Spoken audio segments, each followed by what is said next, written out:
I'm standing across the yard watching my brother Kalen hold court in his lawn chair like some kind of birthday king. 30 years old today, and he's never worked an honest week in his life. The string lights we hung this afternoon cast everyone in a warm glow that feels like a lie. Barbecue smoke mixes with the burning wood in the fire pit, and 20 relatives laugh at something Kalen just said. My wine glass stops halfway to my lips when I see Alara. She's 12, my whole world, and she's walking toward Kalen with a wrapped box clutched in her trembling hands. I know what's in that box. I've watched her work on it for 6 months, hiding in her room after homework, fabric paint staining her fingers. She wouldn't let me see the finished product, said it had to be a surprise. Uncle Kalen, Alara whispers. Her voice barely carries over the crackling fire. I made this for you. Kalen takes the box without looking at her. He's already drunk. I can tell by the way he's slouching. He tears through the wrapping paper like a toddler, and when he pulls out the denim jacket, I feel my chest tighten with pride. It's beautiful, vintage denim covered in hand-painted designs. Music notes flowing across one shoulder. A classic car on the back, detailed enough that I can see the chrome. Logos from his favorite bands circling the collar. Every brushstroke showing the hours she spent, the care she took. Kalen holds it up for 3 seconds. What is this cheap junk? His sneer cuts through the evening air. Did you get this at Goodwill? The yard goes quiet. Even the fire seems to stop crackling. I painted it, Alara says. It took me. Kalen throws the jacket. It sails through the air in a perfect arc, and I'm already moving before it lands directly in the fire pit. Flames catch the fabric immediately, devouring 6 months of my daughter's love in seconds. Alara screams and lunges forward. No! I'm running, but she's closer. Her small hand reaches into the fire pit, trying to save what's already lost, and her arm hits the metal rim. The sound of her flesh sizzling makes my stomach turn. She pulls back, cradling her arm, and the smell of burned skin reaches me. God, always so dramatic, Kalen mutters, rolling his eyes. I reach Alara and drop to my knees beside her. The burn on her forearm is already blistering, angry red skin that's going to scar. She's sobbing. Not from the pain but from watching her creation turn to ash. Alara, stop making a scene. My mother's voice. Deirdre Vaughn, master of the guilt trip, walking over with my father Arlo trailing behind her. It's your uncle's birthday. I look up at them. Really look at them. At Deirdre in her new blouse that I paid for. At Arlo avoiding eye contact like he always does when Kalen crosses a line. A memory hits me hard. I'm 8 years old, showing off my new bike, shiny red with a white basket. I saved my allowance for a year. Then 5-year-old Kalen starts crying because he wants it, and suddenly I'm handing over my bike because big sisters share, and family takes care of family. I've been giving him things ever since. My salary as senior data analyst at Data Tech Solutions is $145,000 a year. $1,800 of that goes to my parents' rent every month. $500 for their utilities. Then there are Kalen's business ventures. The vape shop that failed. The crypto scheme. The food truck that lasted 3 weeks. $67,000 over 3 years. And I have the bank statements to prove it. I've been their ATM. Their safety net. Their solution to every problem. But Alara is crying, and her arm is burned, and nobody in this yard full of relatives is doing anything but looking uncomfortable. I set my wine glass down on the grass with deliberate care. The kind of precision I use at work when I'm about to deliver bad news to a client. We're leaving, I say. Marissa. Deirdre's voice has that warning tone. The one that used to make me cave immediately. You're overreacting. She's fine. I scoop Alara up without responding. She's 12 but small for her age, and she tucks her head against my shoulder. Her tears soak through my shirt. Marissa. My father finally speaks. Don't embarrass us like this. I look at him. At all of them. 20 relatives who watched a grown man throw a child's gift into a fire and did nothing. My keys are in my pocket. I dig them out with one hand while holding Alara with the other. Mom? Alara whispers against my neck. It hurts. I know, baby. We're going to the hospital. Kalen laughs from his lawn chair. Actually laughs. She barely touched it. Stop being so sensitive. Something inside me that's been bending for 41 years finally snaps. Not with a dramatic crack, but with a quiet, definitive click. Like a door locking from the inside. I don't say another word. Not to Kalen, not to my parents, Not to anyone.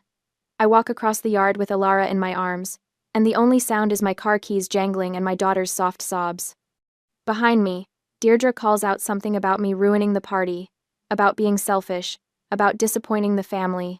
I open the back door of my Honda CR-V and help Alara inside. Her burned arm needs to be elevated. I grab a sweater from the front seat and gently wrap it around her shoulders. We're okay, I tell her. We're going to be okay. When I back out of the driveway, I see them all standing there in the glow of the string lights. My mother with her arms crossed, my father looking at his shoes, Kaylin already reaching for another beer. 20 relatives watching me leave, and not one of them follows. At the hospital, the emergency room fluorescent lights are cruel. They show every detail I don't want to see. The way Alara's face is still blotchy from crying, the angry red burn wrapped around her forearm, the dried blood on my shirt collar where she pressed her face against me in the car. Doctor Matthews is maybe 50, gray at the temples, and he's examining Alara's arm with the kind of careful attention that makes my throat tight. His fingers are gentle as he measures the burn. 2nd degree, he says. The blistering extends 4 inches along her inner forearm. How did this happen? He's looking at me now, not Alara. My uncle threw my art project in a fire, Alara says before I can answer. Her voice is small. I tried to get it out. Dr. Matthews' jaw tightens. He sets down his measuring tape and pulls up a stool, sitting so he's eye level with both of us. I need to explain something. His tone is serious, the kind doctors use when delivering bad news. When a child is injured due to reckless adult behavior, I'm what's called a mandatory reporter. That means I'm required by law to contact the authorities. My stomach drops.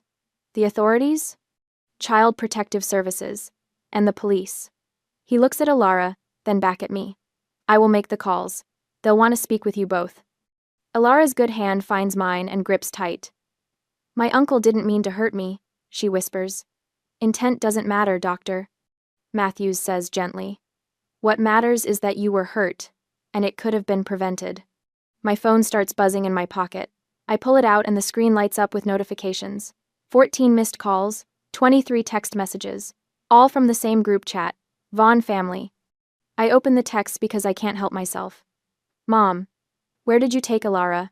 We need to talk about this. Dad. Marissa, answer your phone. Kaylin. You're being ridiculous. Mom, you embarrassed us in front of everyone. Kaylin. It was a joke. She's fine. Dad. Call us back now. The messages keep coming, filling the screen. I scroll through them while Dr. Matthews works on Alara's arm, applying some kind of gel that makes her wince. Then I see the one from my father that makes everything crystallize. Dad, you're embarrassing this family. Get back here and apologize to your brother. Apologize. To Kaylin. For taking my burned daughter to the hospital. I stare at those words until they blur. Alara's uninjured hand is still holding mine, small and trusting, and something fundamental shifts in my chest. Not the snap from earlier. This is quieter. This is me finally seeing clearly after 41 years of fog. Dr. Matthews is explaining wound care, saying something about keeping it dry and watching for infection, but I'm opening my banking app. My fingers know the password by muscle memory. I navigate to transaction history and start scrolling. 3 years of transfers line up on the screen like evidence at a crime scene. Kaylin's vape shop. $20,000, transferred in 4 installments last spring. The shop closed after 6 months. Kaylin's crypto investment scheme. $8,000. He promised me triple returns. I never saw a penny back. Kaylin's food truck. $15,000 for equipment and permits. It lasted 3 weeks before he got bored. Then there are my parents. $2,300 every month like clockwork. $1,800 for rent, $500 for utilities. But I remember Mom posting photos from that Caribbean cruise in July. I remember Dad buying a new riding mower in August. $67,000. The number sits on my screen, undeniable. I screenshot everything, every transaction, every date, every amount. My finger moves automatically, saving each image to my photo library, then forwarding them all to my personal email. The kind that's not connected to any family member, the kind nobody else knows about. Doctor. Matthews is wrapping Alara's arm now, white gauze circling the burned skin. I open the Vaughn family group chat, and attach 2 screenshots. My last pay stub showing my salary at Data Tech Solutions, and a calculation I've been avoiding for years. Rent payments, utility payments, failed business ventures, every dollar listed with dates. My thumbs hover over the keyboard. I type, "The police are on their way. The ATM is closed. You are on your own." Send. I watch the blue check marks appear, showing everyone has read it. Then I scroll up through 3 years of messages. Every guilt trip, every manipulation.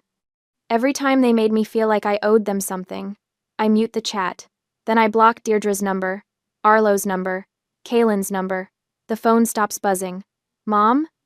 Alara is looking at me with wide eyes. What did you do? Something I should have done a long time ago. My voice sounds steadier than I feel. There's a knock on the exam room door. A woman in slacks and a blazer steps in, holding a tablet. Behind her is a uniformed police officer, young enough to be my nephew, with kind eyes and a notebook. "Miss Lewis? I'm Sandra from Child Protective Services. This is Officer Morrison. We need to ask you some questions about tonight." I stand up, still holding Alara's hand. "I'll tell you everything," I say. And I do. The birthday party, the handmade jacket, Kaylin throwing it into the fire, Alara lunging after it, the burn, the family telling me I was overreacting. Every detail spills out in chronological order, the way I'd organize data at work. Officer Morrison writes it all down. Sandra's face remains carefully neutral, but I see her glance at Alara's bandaged arm more than once. "We'll need to speak with your brother," Officer Morrison says. "And your parents." Good luck with that. The words come out harder than I intend. They're probably still at the party. My phone buzzes. Not from the family group chat, since I muted that. This is a different notification, a voicemail from a number I don't recognize. I put it on speaker without thinking. Marissa. Deirdre's voice fills the exam room. She must have borrowed someone's phone. "I don't know what you think you're accomplishing with this little tantrum, but you're tearing this family apart.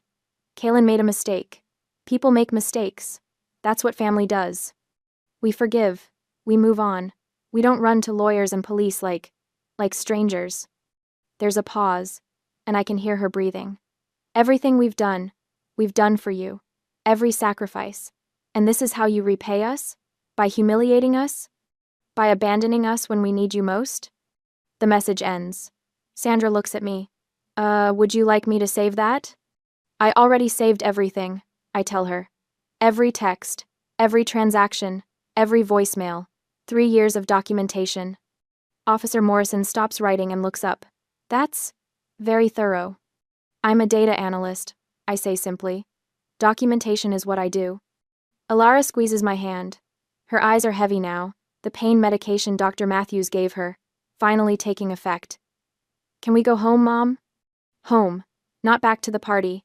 Not back to explain or apologize or smooth things over. Home. "Yes, baby," I tell her. "We can go home." The house is too quiet Sunday morning.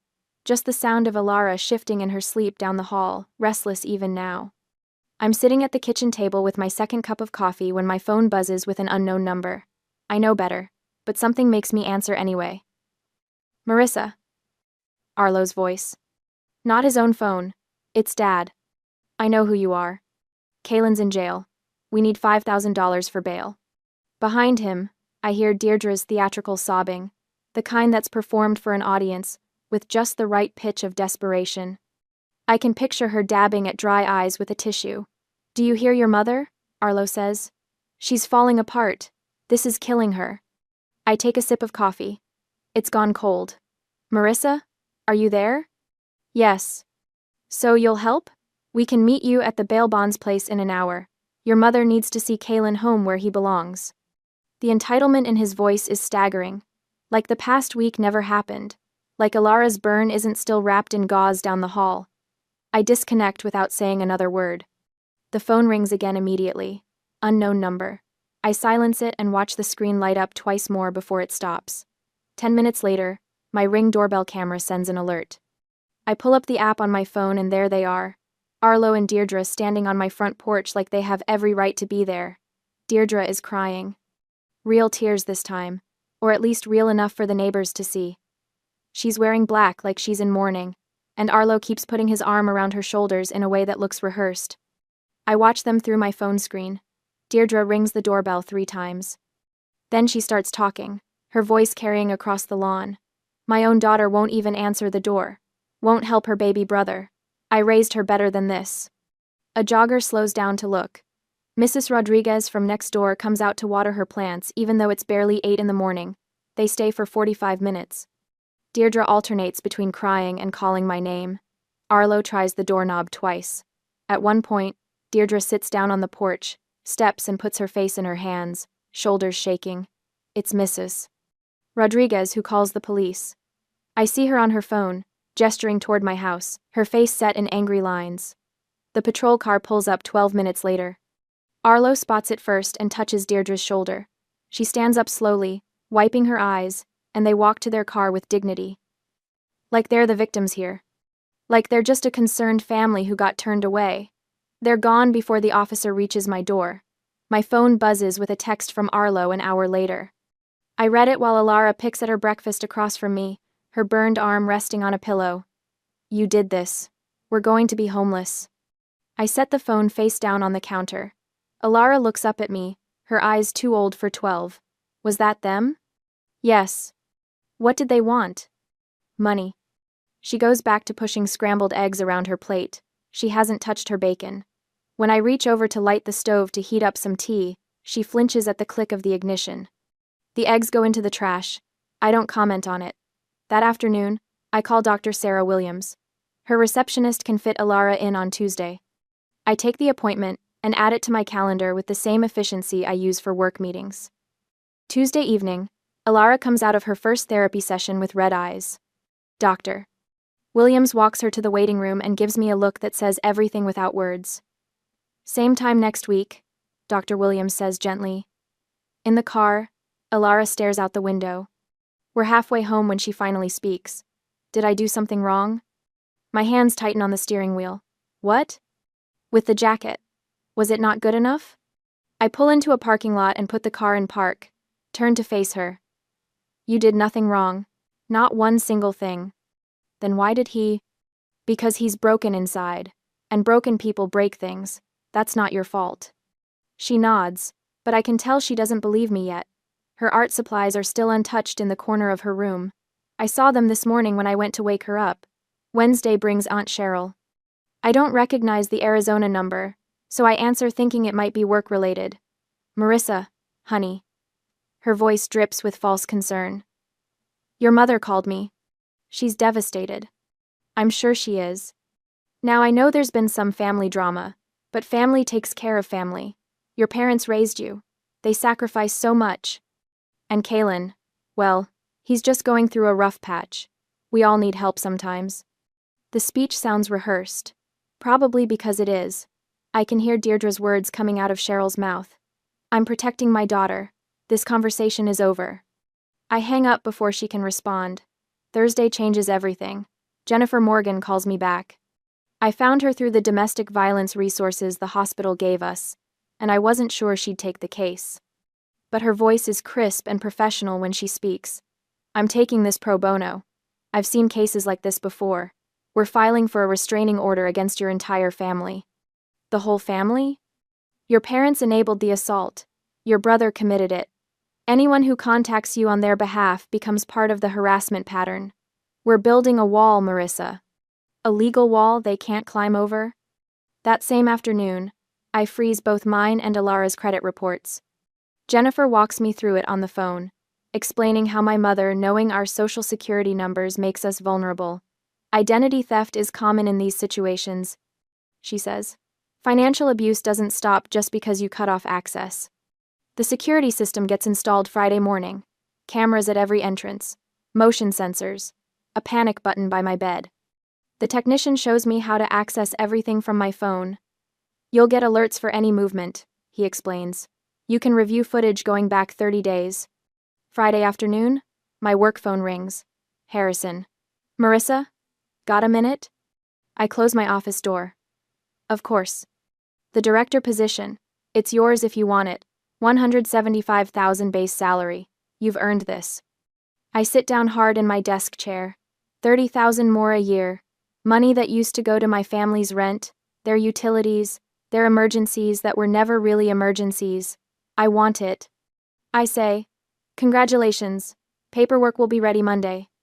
That night, Alara is having another nightmare. I hear her crying through the wall and go to her room. She's tangled in her sheets, whimpering about fire. I sit on the edge of her bed and smooth her hair back. She wakes up slowly, her eyes focusing on me in the darkness. Mom? I'm here. I dreamed the whole house was burning. All my drawings. Everything. Just a dream. We're safe. She burrows against my side, and I hold her until her breathing evens out. But I don't leave. I stay there, watching her sleep, thinking about the spreadsheet I made earlier. $1,800 for rent, $500 for utilities, countless loans that were never paid back, $67,000 over 3 years. I've been funding my own abuse, paying them to hurt us. The realization sits in my chest like a stone. It's almost 4 o'clock when my phone buzzes with a security alert. I'm back in my own room, reviewing the restraining order paperwork Jennifer sent over, when the notification lights up my screen. Motion detected at garage. I pull up the camera feed. The image is grainy in the darkness, but the motion-activated lights click on, and I see him clearly. Kalen. He's walking toward my garage with that distinctive swagger. The entitled roll of his shoulders. His hands are carrying something metal. A crowbar, maybe. Or a tire iron. He stops at the garage door and looks directly at the camera. Smiles. My finger hovers over 911 on my speed dial. My other hand is already taking screenshots, documenting everything. Evidence for Jennifer. Proof for the restraining order. Kalen raises the metal object and takes a step closer. I press call. 911. What is your emergency? There is an intruder at my garage, I whisper, my eyes glued to the screen. On the feed, the motion sensor floodlights blaze to life, blindingly bright. Kalen flinches, shielding his eyes. He spots the camera lens, creates a rude gesture, and stumbles backward. He turns and runs into the darkness, just as the distant wail of a siren cuts through the night. He got away. For now. The morning after Kalen's garage prowling, I sit at my kitchen table with a cup of coffee going cold between my hands. The police arrived 3 minutes too late last night. They took a report, patrolled the neighborhood, but he was gone. My phone shows 3:47 a.m. on the security camera footage, Kalen's distinctive swagger as he approached my garage. The metal tool in his hands catching the motion sensor light. I have the report number. I have the footage. But watching that freeze frame in the quiet dawn light, something else catches my attention. The Ford Bronco in the Vaughn driveway, visible in the background of the frame before he blocked the view. I bought that truck 2 years ago when Kalen claimed he needed reliable transportation for job interviews. $23,000.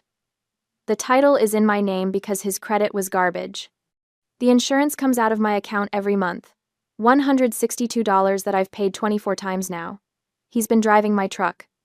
Alara shuffles into the kitchen, hair messy from sleep. The burn scar on her arm is healing but still angry pink. She doesn't ask why I'm up so early anymore. She knows. Morning, baby. I close my laptop. Want some pancakes? Just cereal. She pours herself a bowl, and we eat in comfortable silence. This is our new normal. Quiet mornings. No drama. No relatives showing up unannounced, because I finally got that restraining order after the party incident. But the restraining order doesn't cover my property. After Alara leaves for school, I pull up Kevin's number. He runs a towing company, helped me when my CRV broke down last year. Honest guy. Doesn't ask unnecessary questions. Kevin? Marissa Lewis. I need a truck towed from an address. It's mine. Title's in my name. No problem. What time? 6 a.m. tomorrow. Before anyone's awake. I text him the Vaughn address and the Bronco's plate number. Then I pour fresh coffee and open my banking app. That automatic payment to their landlord? Cancelled 3 weeks ago. The utility payment? Gone. Every subscription I was covering? Done. My phone stays quiet until 9:32 a.m. Then Kalen's call comes through. I let it go to voicemail, watching the notification light blink. When I play it back, his voice is shaking with rage. That's my truck. You can't just take it. I need that to get to job interviews.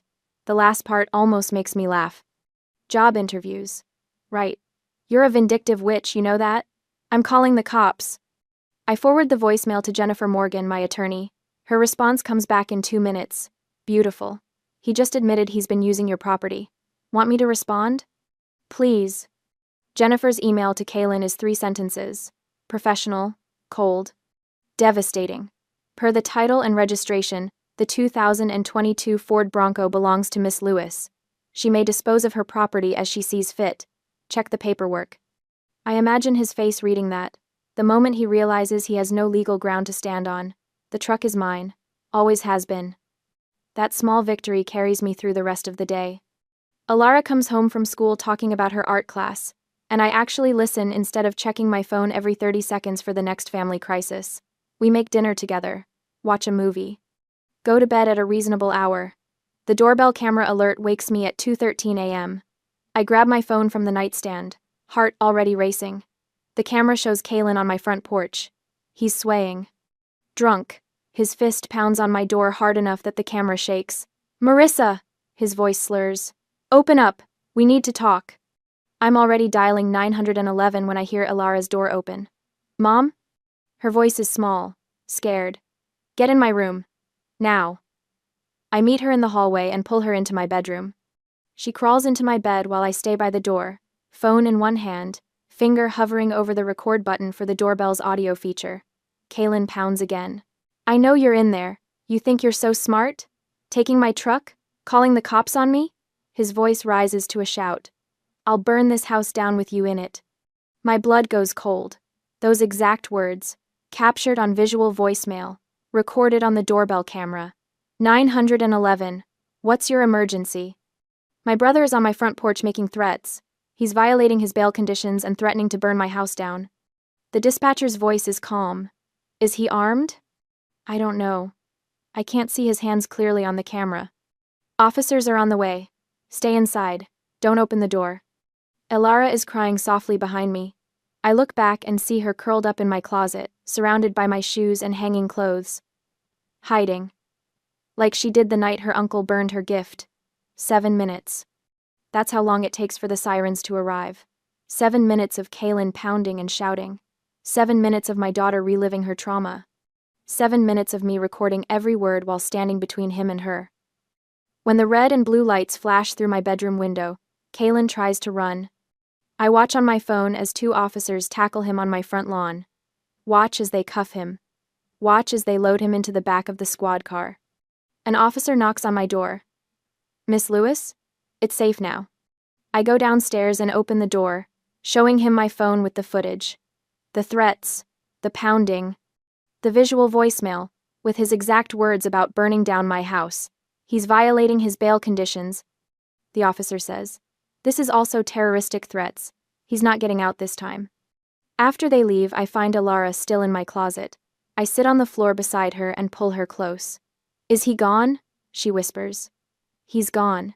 He's not coming back. The next morning, my phone rings. Jennifer. Kaylin was remanded in custody pending a bail hearing. The judge saw the doorbell footage and the visual voicemail. You got this, don't worry, he doesn't stand a chance. Good. There's more. I'm filing additional harassment charges. This supports our case for the permanent restraining order. I hang up and stare at my laptop. The Bronco is in an impound lot. I could sell it, get back some of what I've lost, but that feels too easy, too transactional. Instead, I call the local vocational school, the one that teaches automotive repair to at-risk kids. I'd like to donate a vehicle to your program. 3 days later, I receive photos via email. Students in coveralls standing next to the Bronco, smiling, learning. The donation receipt arrives with the tax write-off paperwork. Not as much as I paid, but more valuable than anything I'd get from a sale. The local domestic violence shelter calls that afternoon. They've been following Kaylin's case. They want to offer support resources, counseling for Alara, legal advocacy, a network of people who understand what it means to escape. I take their card. Pin it to my refrigerator next to Alara's latest drawing. My phone buzzes. A voicemail from Deirdre. I almost delete it, but Jennifer said to save everything. Marissa. My mother's voice is desperate. We have nowhere to go. The eviction is in 5 days. Your father's trying to find work, but we need help. We're your parents.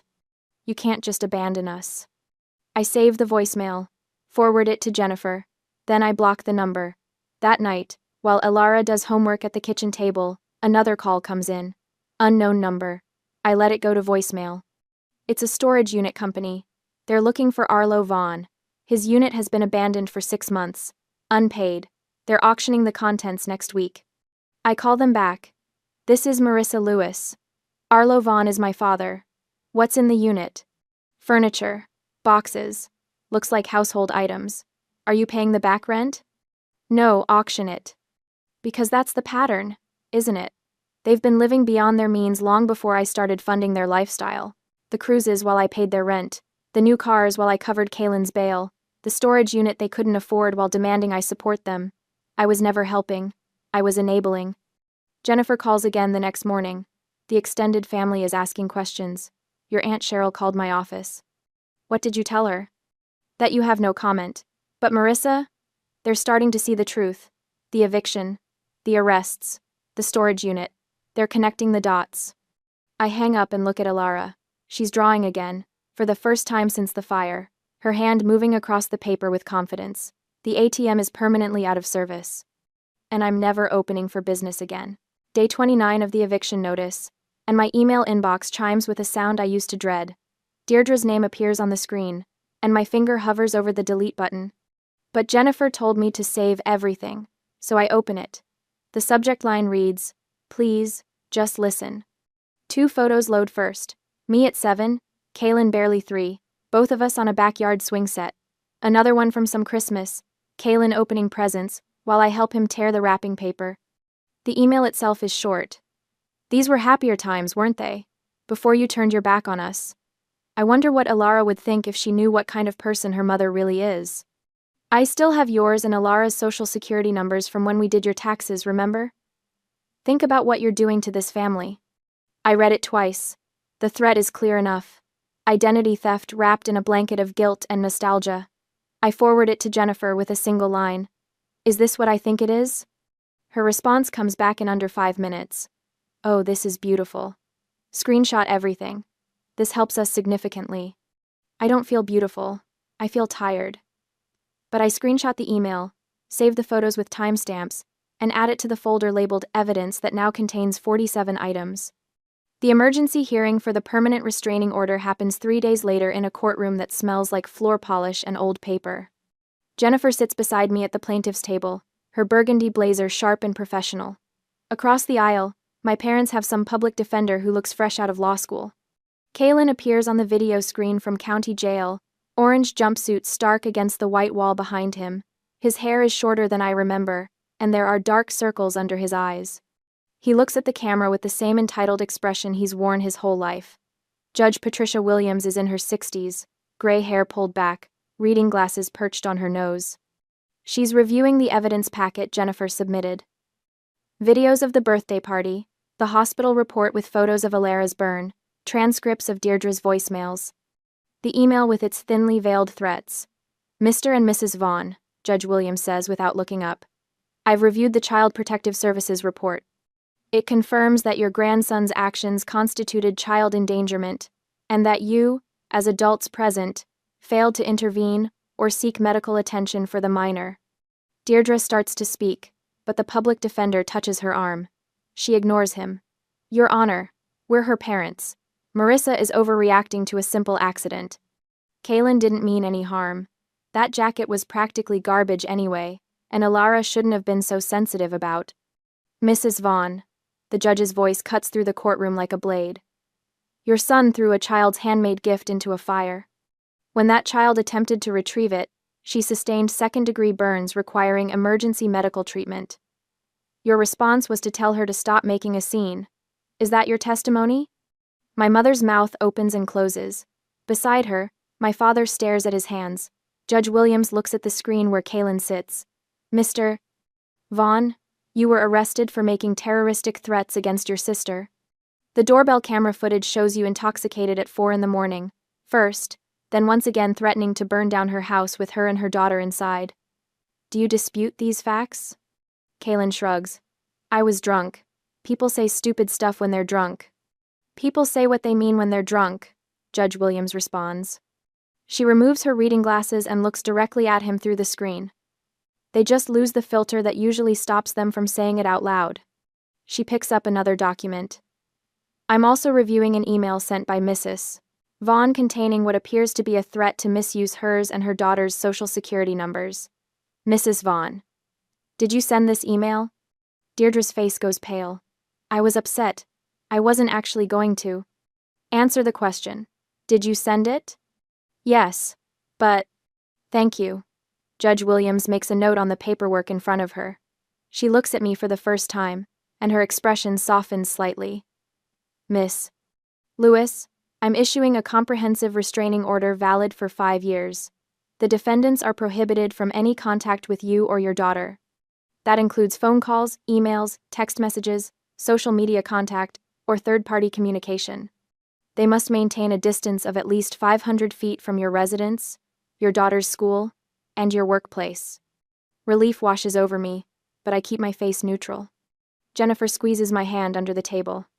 Your Honor, that's excessive, the public defender tries. These are her parents. Surely some level of contact. Counsel, your clients have demonstrated a pattern of financial exploitation, emotional manipulation, and most recently, threats of identity theft. The mother witnessed her son burn a child, and told that child she was making a scene. I see no evidence that contact with these individuals serves any beneficial purpose for Miss Lewis or her minor daughter. The gavel comes down with a sharp crack that echoes through the courtroom. Outside, Jennifer walks me to my car. The air is cold, and I pull my coat tighter. The prosecutor received your documentation about Kaylin's threats. She says, he's been offered a plea deal, 18 months in state prison instead of risking 5 years at trial. His attorney is recommending he take it. Will he? Someone looking at potential 5 years versus guaranteed 18 months? Yes, he'll take it. I unlock my car but don't get in yet. What about the social security numbers thing? I'm helping you place fraud alerts on all your credit reports today. The permanent credit freeze you already have stays in place for both you and Alara. We're also updating your power of attorney documents to explicitly exclude any family members. Your will gets revised to remove them as beneficiaries, and your life insurance beneficiary changes to a trust for Alara. She hands me a folder. Everything you need is in here. Sign where the tabs are, and bring it to my office tomorrow. That evening, a package arrives. No return address, but the postmark is from the vocational school across town. Inside is a framed photograph showing 3 students in coveralls working on the Bronco's engine. The truck looks good, better than when Kaylin had it. There's a small plaque at the bottom of the frame, donated by Marissa Lewis, in support of students who work for their future. I hang it in the hallway, right where I'll see it every morning. A reminder that resources go to people who work, not people who take. Later, I open my banking app and set up an automatic monthly transfer, $2,300, the exact amount I used to waste on my parents' rent and utilities. It goes straight into Alara's college trust fund. The ATM is permanently out of service, but the vault is now open for people who matter. 6 months have passed since that night in the emergency room, and I'm standing in my kitchen watching Alara flip pancakes with her 2 best friends. The burn scar on her forearm catches the morning light, faded but visible. She doesn't hide it anymore. Mom, can we make chocolate chip ones next? Alara asks, waving the spatula like a conductor's baton. Only if you don't set off the smoke alarm again, I say. The 3 girls dissolve into giggles. 6 months ago, the sound of the gas stove clicking to life would send Alara running from the room. Dr. Williams says that's what healing looks like. Not perfect, but functional. Mrs. Rodriguez appears at the back door with a basket of fresh strawberries from her garden. She's become what Deirdre never was, a grandmother figure who shows up without expecting payment. I heard pancakes, she says, letting herself in. Hope you made enough for one more. The kitchen table is covered in art supplies. Alara's been working on a new jacket design, this one for herself. Bold strokes of crimson and gold, nothing timid about it. The art therapy started as treatment, now it's just who she is. Later that morning, I find the envelope in the mailbox. Plain white, Deirdre's handwriting on the front.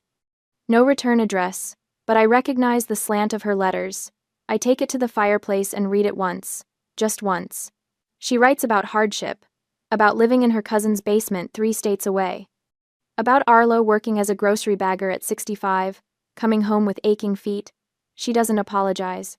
She never does. Instead, she explains how difficult things are, how they're barely surviving, how family should help family. The manipulation is so familiar it almost makes me laugh. I drop the letter into the fireplace and watch the paper curl and blacken. The flames consume her words the same way they consumed Ilara's jacket all those months ago. But this time, there's no screaming. No desperate attempt to save what's burning, just release. That evening, our chosen family gathers around my dining table, Harrison and his wife Diane, Mrs. Rodriguez, with her famous empanadas. We started these monthly dinners 3 months ago, and they've become the kind of tradition I actually want to keep. Ilara's birthday is next week, Diane says, passing the salad. Have you thought about what she wants? She made a registry at the art supply store, I say. No homemade gifts required. Harrison laughs. He's been my boss for 8 years, but somewhere along the way he became family, the kind that doesn't send bills. 2 days later, I'm standing in a youth art gallery watching strangers admire my daughter's work. The piece is titled, Phoenix Rising. It's a denim jacket, painted to look like it's emerging from flames. The symbolism isn't subtle, but Ilara's 12. Subtle can wait. She stands beside her work with her shoulders back, explaining her technique to a woman with a gallery badge. The confidence radiating from her makes my chest ache in the best way. My phone buzzes in my purse. I pull it out and see the caller ID. State Correctional Facility. Collect call. Kaylin. I show the screen to Ilara. She glances at it, then back at the crowd around her artwork. I don't need to talk to him, she says. I'm busy being happy. I press decline and block the facility's number. Right there in the gallery, with people milling around us, I cut the last thread. That night, I sit on the back deck with my journal. Fairy lights glow overhead, the same kind that hung at Kaylin's birthday party. But these are mine, strung by my own hands, lighting a space where manipulation isn't welcome. I write, a year ago I was an ATM. Today, I'm a mother. Beside me, Ilara paints on a fresh canvas. Her brushstrokes are confident, certain, Mrs. Rodriguez's music drifts from next door, something soft and Spanish that makes the evening feel complete. This is what freedom looks like. Not dramatic or explosive, just peaceful. I add one final line to my journal entry. The ATM is permanently out of service. Ilara glances over at what I've written and grins. Good, she says. We never needed them anyway. Sad. She's right. We didn't. Have you ever had to choose between family and your child's safety? Sometimes love means letting go. What would you have done?